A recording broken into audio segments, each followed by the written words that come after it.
कहा जाता है कि स्वस्थ मन के लिए एक स्वस्थ तन का होना बहुत जरूरी है। और स्वस्थ तन और मन जब दोनों एक साथ संचालित होते हैं तो हमारे शरीर के सभी क्रियाकलाप एक साथ सही दिशा में चलते हैं।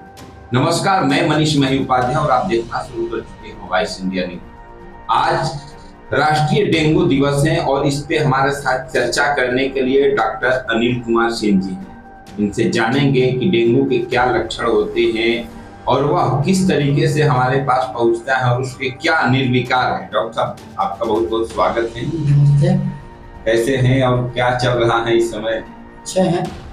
स्वास्थ्य तो बहुत बड़ी समस्या है जी और हमारा आपका भी कर्तव्य बनता है कि हम स्वस्थ रहें। जी जी तो स्वस्थ रहना ही सबसे बड़ी चीज़ है और स्वस्थ रहने के लिए हम, जैसा कि आपने भी कहा, मन से स्वस्थ रहे तो शरीर से स्वस्थ। जी हम लोगों को पहले अपने मन को स्वस्थ रखना है, उसके बाद शरीर अपने आप स्वस्थ रहे।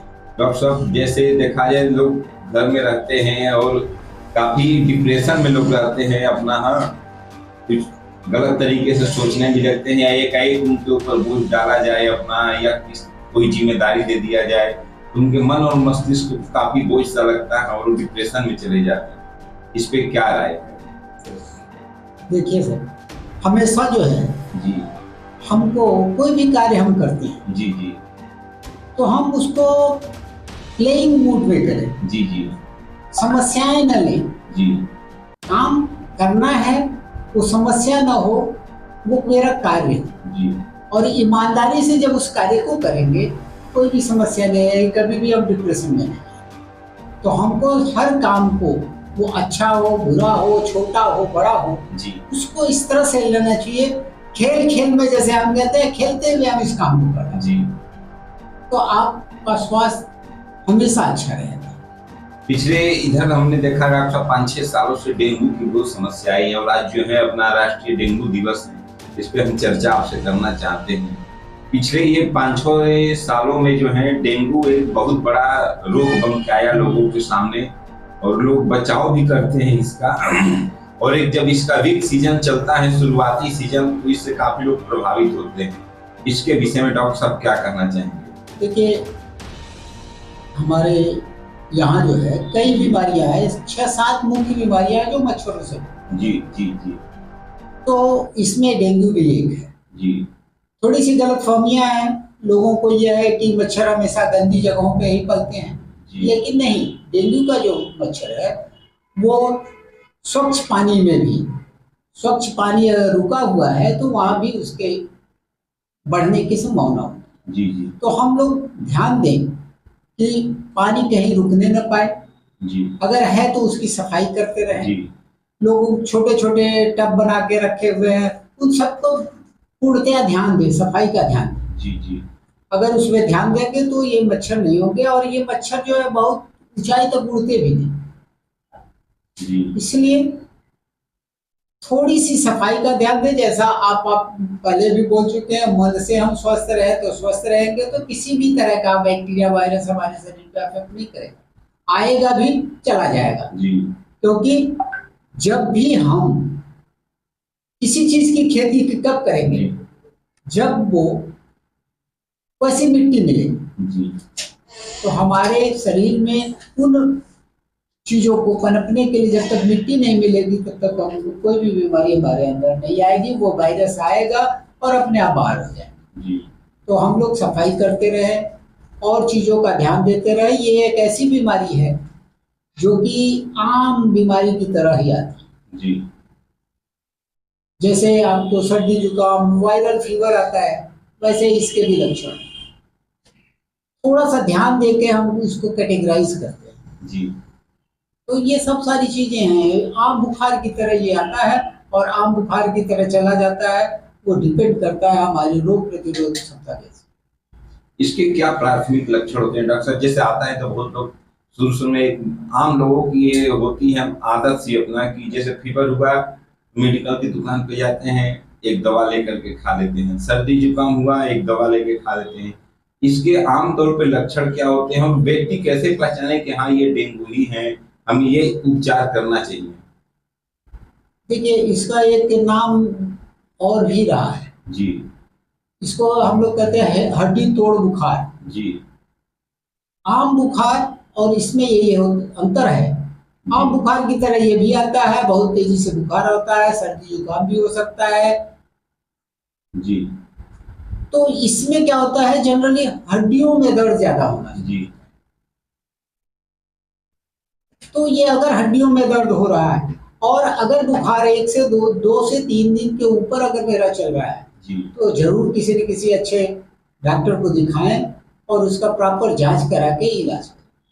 पिछले 2-3 बार से हमने देखा डॉक्टर साहब कि जैसे आमतौर पे फीवर बुखार आना शुरू हो, हॉस्पिटल में प्लेटलेट जो है काफी नीचे गिरना शुरू हो जाता है, और शायद ऐसा भी कहा जाता है प्लेटलेट कई बीमारियों में भी नीचे गिरता है। तो एक लोग मन में शंका और संदेह उत्पन्न होता है अपना कि ये डेंगू ही है, क्या ऐसा होता है? शंका, देखिए, अधूरी जानकारी थोड़ा हमको परेशान करती जी जी है। आज के इंटरनेट के जमाने में जी जी हम लोग गूगल से बहुत कुछ सर्च कर रहे हैं जो हमको जी। अधूरा मिलता है। जी सारे फीवर, वायरल फीवर जितने हैं, जी लगभग सब में प्लेटलेट्स है।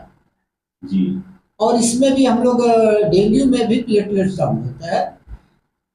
एक चीज लेकिन देखा गया है और ये सत्यता है जी कि डेंगू के जो प्लेटलेट्स है शुरुआती दौर में धीरे धीरे डाउन होते हैं। अगर हम धीरज रखें, पानी का लिक्विड डाइट पे रहें, जी तो धीरे धीरे छठे दिन के बाद से जी ये धीरे धीरे बढ़ना शुरू होता है। लेकिन क्या होता है, जब गिरना शुरू होता है उसी पीरियड पे हम इतना घबरा जाते हैं जी कि इधर उधर भागने लगते हैं और ट्रीटमेंट के चक्कर में बहुत ज्यादा पड़ जाते हैं और प्लेटलेट से घबरा जाते हैं। सही उपचार नहीं मिलता। सही उपचार नहीं मिलता। तो हमको आपको वॉच करना चाहिए और लिक्विड डाइट पे रहना चाहिए। जी तली भुनी चीजें एकदम बंद कर दें, रेस्ट करें, जी पानी ज्यादा से ज्यादा पिए, नारियल पानी ज्यादा से ज्यादा, नींबू पानी, ये सब चीजें सेवन करते रहेंगे तो प्लेटलेट्स धीरे धीरे फिर 7वें दिन से अपने आप इम्प्रूव करते हैं। जैसा भी आपने कुछ देर पहले जो है कहा था, जो है जोड़ तोड़ बुखार अपना, इस बार हमने देखा अपना कि जितने लोग डेंगू से प्रभावित हुए या नॉर्मल फीवर भी आया अपना, तो कई लोग की ये शिकायत थी कि घुटने में हाथ में ये जोड़ जोड़ जो है दर्द शुरू हो गया। तो क्या इस दिशा में ये माना जाए कि ये डेंगू के ही लक्षण से सामान्य तौर पे? हाँ, इसमें दोनों कंफ्यूज करने वाले 2 चीजें थी उस समय। जी डेंगू भी था और चिकनगुनिया भी था। जी जी ये कॉम्प्लेक्स सिम्टम्स आ रहे थे। जी तो कुछ लोगों में डायग्नोस करने के बाद डेंगू भी मिला, कुछ लोगों में चिकनगुनिया भी मिला, इस तरह से लक्षण मिले। तो वही है कि एक अगर प्रॉपर किसी फिजिशियन के यहाँ हम जाएंगे, सही फिजिशियन के यहाँ जाएंगे, तो वो लक्षणों को देखते हुए आपका प्रॉपर डायग्नोसिस कर सकता है। अच्छा, अब तो अब चूंकि यहाँ पे जो है 3 पद्धतियां हैं इलाज की, आयुर्वेद, होम्योपैथ और एलोपैथ। हाँ, तो पेशेंट के लिए सबसे ज्यादा सुविधाजनक क्या होता है डॉक्टर साहब? एलोपैथ में जाना, क्योंकि कुछ लोग बोलते हैं कि एलोपैथ में जो है तुरंत राहत तो मिल जाती है, लेकिन बाद में धीरे धीरे वो सर्व नहीं कर पाता है। क्या ऐसा कुछ होता है? सर, किसी पैथी की शिकायत तो नहीं हम कर सकते जी। सब पैथियां अपने आप में एक पैथी है जी। लेकिन जो मैं होम्योपैथिक फिजिशियन हूँ जी। और नेचुरोपैथ सभी रिलेटेड हूँ। जी जी। तो मेरा जो एक्सपीरियंस है, जो लोग कहते हैं कि होम्योपैथ धीरे धीरे काम करती है, मैंने आज तक नहीं देखा, जी। चाहे वो डेंगू हो, चिकनगुनिया हो, वायरल फीवर हो, किसी भी तरह का ये इस तरह के जो एक्यूट इन्फेक्शन है, मेरे यहाँ 3 दिन से ऊपर किसी का ट्रीटमेंट नहीं हुआ। जी। और मैं मानता हूँ कि और पैथियां अगर घंटे में काम करती है तो होम्योपैथी विदिन सेकेंड काम करती है। जी। इतना फास्ट करती है। और प्रॉपर डायग्नोसिस अगर करके होम्योपैथिक दवा दी जाए तो कोई ऐसा फीवर नहीं है, वो चाहे जिन जिन रोगों का मैंने नाम गिनाया, 3 से 4 दिन किसी को फीवर नहीं रह सकता और निकल जाना चाहिए, आराम हो जाना चाहिए। तो प्राथमिक तौर पे जो है अगर अच्छे होम्योपैथ के यहाँ जाते हैं तो लाइफ हमेशा सेफ रहेगी। क्योंकि बहुत सारी दवाएं जो आज हम करते हैं उसके बहुत सारे पढ़ने को, सुनने को, देखने को आता है कि साइड इफेक्ट पड़ते हैं, और होम्योपैथ का कहीं कोई साइड इफेक्ट नहीं है अगर उसका मिसयूज न किया जाए। जी जी। जैसे भी डॉक्टर साहब आपने कहा अपना कि जब हो अपना तो हमें तला भुना से बचना चाहिए, लिक्विड पेय पदार्थ खाना चाहिए। खाने पीने में और कोई परहेज, जैसे सामान्य तौर पर हम लोग भोजन वगैरह देखिए उस तरह भी कहा गया है जी सादा जीवन उच्च विचार की बातें जी। हमारे यहाँ पहले से चलती है जी और हम ज्यादा से ज्यादा इतना बस ध्यान दें, जो चीज इतने के ऊपर जी अच्छी लगती है वो इसके नीचे के लिए बोलिए। स्वस्थ रहना हो तो स्वाद के लिए ना खाएं, जी। स्वस्थ रहने के लिए खाएं। अपने भोजन में ज्यादा से ज्यादा फ्रूट्स का, ज्यादा से ज्यादा सलाद का उपयोग करें तो हम स्वस्थ रहेंगे और कितनी भी कोई भी महामारी आ जाए वो महामारी हमारे ऊपर असर नहीं कर सकती, हम स्वस्थ रहें। बीच में जो है अपना कोविड चला डॉक्टर साहब, जब ये डेंगू हुआ तो लोग काफी डरने लगे थे, कहीं ऐसा नहीं कोरोना कोरोना कोरोना का भी लक्षण हो। तो क्या ये कोरोना और मतलब कोविड और ये डेंगू के आपस में कुछ मिलते जुलते लक्षण हैं? जैसे ऐसा सुना जाता है कि डेंगू में भी तेज सर दर्द, बुखार, सर्दी, जुकाम, ये जो लक्षण आते हैं, और कोविड में भी यही लक्षण सामान्यतः पाए गए हैं। इसका सामान्य तौर पे अनुमान लगा पाना बड़ा मुश्किल होता है आम दर्शकों के लिए। देखिए आपका सवाल बहुत अच्छा है जी है भी। ये जितनी भी बीमारियां आती हैं जो कह लीजिए इन्फेक्शियस डिजीज है, जी बुखार क्या है, हमारे शरीर में कोई भी जी जी बैक्टीरिया वायरस जब आता है, अंदर आता है, तो हमारी शरीर जो है उससे प्रभावित होती है प्रभावित होती है तो वो रिएक्ट भी करती है, उसको बाहर करने की कोशिश करती है, रिएक्शन करेगा। वो जो एक्शन होता है उसी के कारण हमारे शरीर का टेम्परेचर बढ़ता है। जी वो चाहे कोरोना हो, वो चाहे जो है डेंगू हो, चिकनगुनिया हो, या वायरल फीवर हो, या किसी तरह का इन्फेक्शन शुरू होगा तो हमको बुखार होगा। इसलिए ये कॉमन सिम्टम मिल गया। सर्दी जुकाम, लगभग सारी ये बीमारियां लगभग इन्फ्लुएंजा वायरस से मिलती रहती है, तो सारे लगभग लक्षण वही आते हैं। थोड़े बहुत अगर बहुत केयरफुल आप करेंगे तो और भी चीजें ध्यान दे करके आप डायग्नोज कर सकते हैं ये है क्या। वहां कहीं कंफ्यूजन हो रहा है तो इसीलिए डॉक्टर जो है पैथोलॉजिकल जांच करा लेता है, इससे वो क्लियर हो जाता है और ट्रीटमेंट प्रॉपर कर लेता है। आम जो दर्शक हैं या पेशेंट हैं, इनके लिए आप क्या कहना चाहेंगे कि किस तरीके से सावधानियां बरतें और क्या करें? मैं आम दर्शक के लिए यही कहूंगा जी कि जैसा पहले से चर्चा हमारी आपकी होती आ रही है, स्वस्थ मन रखें जी, स्वस्थ खान पान रखें, तो हमको कोई भी बीमारी जल्दी परेशान नहीं कर पाएगी, वो आएगी और अपने आप बाहर निकल जाएगी। तो हम लोग इसका ध्यान दें, अपने खान पान का, अपने रहन सहन का ध्यान देते हुए अपनी जिंदगी को हंसते खेलते हुए बिताएं, हर काम को बर्डन न लेते हुए स्वस्थ मन से करें और हर कार्य को ये मान के चले ये हम अपना काम नहीं कर रहे हैं, ये समाज का काम कर रहे हैं, ये हम अपने भगवान का काम कर रहे हैं।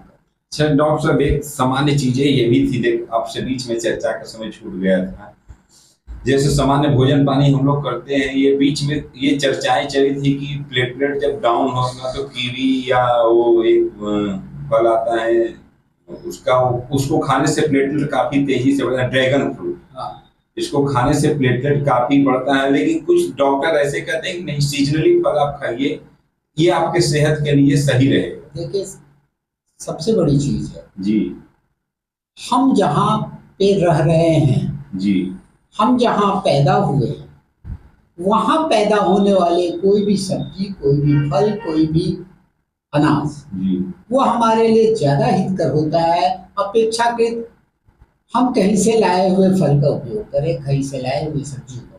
जी, तो हम यहाँ के सीजनल फल को जितना खाएंगे वो ज्यादा अफेक्ट करेगी अपेक्षाकृत बाहर से लाए हुए अन्य फलों को। तो हम लोग सीजनल फल खाएं ना, उससे स्वस्थ रहेंगे। वातावरण का भी प्रभाव पड़ता है? एकदम स्वास्थ्य पे वातावरण का प्रभाव पड़ता है, और वातावरण अगर हम स्वस्थ मन से काम करेंगे वातावरण भी स्वस्थ रहेगा। बहरहाल हमारे साथ डॉक्टर अनिल कुमार सिंह जी थे, वाराणसी में जाने माने होम्योपैथ के और एलोपैथ के भी समकक्ष कहिए, दोनों के लगभग अपना जाने माने एक हस्ती डॉक्टरों के रूप में आप अभी तक हम उनसे चर्चा कर रहे थे। बहरहाल आप जो है स्वस्थ रहिए और अपने स्वास्थ्य का ध्यान रखिए, क्योंकि स्वस्थ मन के अंदर ही एक स्वस्थ शरीर की विकास होता है और इस विकास में ही पूरे शरीर की क्रियाओं का संचालन होता है। तब तक बने रहिए वॉइस इंडियन न्यूज पे।